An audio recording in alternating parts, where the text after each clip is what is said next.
s'il faut reconnaître à Jonas le mérite d'avoir mis en avant les devoirs qui nous incombent vis-à-vis des générations à venir, sa manière de voir la réponse aux crises écologiques de notre temps débouche inéluctablement sur des dérives autoritaires. Si, comme le dit l'universitaire Dominique Bourg, on peut suivre globalement Jonas sur son principe responsabilité, ces orientations politiques qui en découlent sont dangereuses. Car le meilleur des mondes écolos, auquel aboutit la logique de Jonas, n'a rien à envier au meilleur des mondes d'Aldous Huxley. Et c'est justement la tentation rampante, je suis désolé de le dire, de nombreux activistes de la conservation de la nature, d'imposer par le haut un nouvel ordre écologique qui n'a absolument rien de démocratique, la menace d'un danger existentiel servant à justifier des scénarios à l'odeur totalitaire. Qu'est-ce qui permet de dire, par exemple, que les scénarios envisagés de perte de biodiversité conduiraient, comme cela est souvent affirmé, à une 6e extinction de masse? Si c'était le cas, on devrait voir s'alourdir de façon vertigineuse à chaque évaluation mondiale la liste des espèces en danger critique d'extinction, et surtout le nombre d'espèces déclarées éteintes dans la liste rouge des espèces menacées de l'UICN, l'Union internationale pour la conservation de la nature. Or, ce n'est pas le cas. Mais on est quand même très loin de ce que prédisait au début des années 80 un couple de chercheurs de l'université de Stanford dans la Silicon Valley, à savoir la disparition de près de la moitié de la biodiversité mondiale en l'an 2000. Bon, ils se sont juste un peu plantés. Mais il n'empêche qu'on vit bien une crise écologique majeure. Oui, l'accumulation des pressions humaines est inédite. Oui, il y a urgence à ralentir le rouleau compresseur. Il faudrait être taré pour le nier.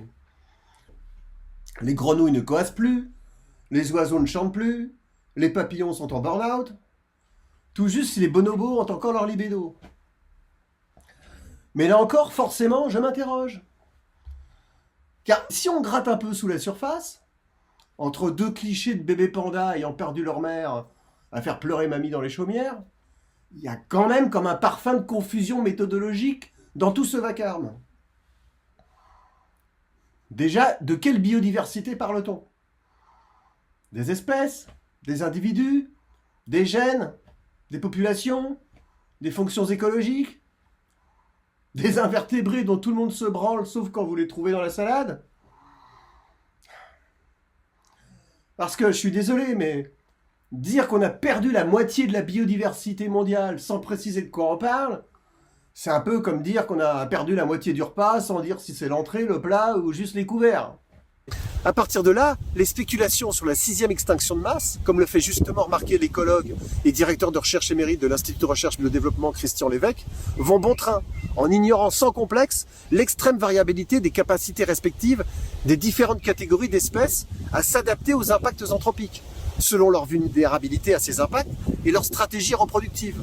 Mais dire qu'on va perdre ainsi 50% de la biodiversité spécifique, alors qu'on ne connaît peut-être même pas 10% des espèces vivantes sur Terre, ça demande quand même un certain culot scientifique. On prétend les perdre avant même de savoir si elles existent. C'est un peu comme affirmer que la moitié des livres de la bibliothèque ont brûlé. Alors qu'on n'est jamais entré dedans, on a juste vu de la fumée sortir de la serrure. Pourquoi de telles spéculations hâtives dont les ONG et les médias dominants raffolent, si ce n'est pour faire peur et manipuler l'opinion publique?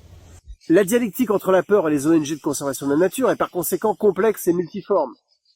Elle nécessite beaucoup de prudence pour éviter les risques de paralysie ou d'apathie, en faisant que les citoyens se sentent impuissants face à l'ampleur des problèmes et finalement ne se bougent pas. Car l'utilisation de la peur soulève d'importantes questions éthiques. Les ONG doivent être transparentes et précises dans la communication des risques environnementaux. Exagérer les risques, les dangers ou manipuler les émotions du public pouvant conduire à une perte de confiance et un cynisme envers les causes environnementales. Si une personne est confrontée à un danger imminent, et pas besoin de remonter à la préhistoire comme l'évoquait Thierry à l'instant, un danger face à un inconnu qui l'agresse dans la rue par exemple, ce n'est pas très différent que de se retrouver face à un tigre à dents de sabre. La libération d'adrénaline peut augmenter sa force et sa vitesse, facilitant ainsi la fuite, en se sauvant à toutes jambes, ou la lutte, en allant au combat. Ouais, à rigoler Thierry, mais devant le tigre à dents de sabre, il valait quand même mieux se faire la malle que de l'attaquer avec un gourdin. Lorsque la peur est associée en particulier à des menaces abstraites, ou un peu floues, ou encore à long terme, ou bien un mélange d'un peu tout ça, comme sur les questions climatiques et écologiques, qui ne sont pas toujours faciles à percevoir, la libération prolongée de cortisol peut affecter négativement la capacité à prendre des décisions rationnelles, et peut conduire à des comportements d'évitement ou d'inaction. la radicalisation croissante du mouvement de protection de la nature, que j'observe dans pas mal de domaines, et qui va avec la façon pernicieuse de surfer de plus en plus sur la peur, cette radicalisation ne peut être que contre-productive. En d'autres termes, c'est le mouvement de la conservation de la nature qui se tire lui-même une balle dans le pied.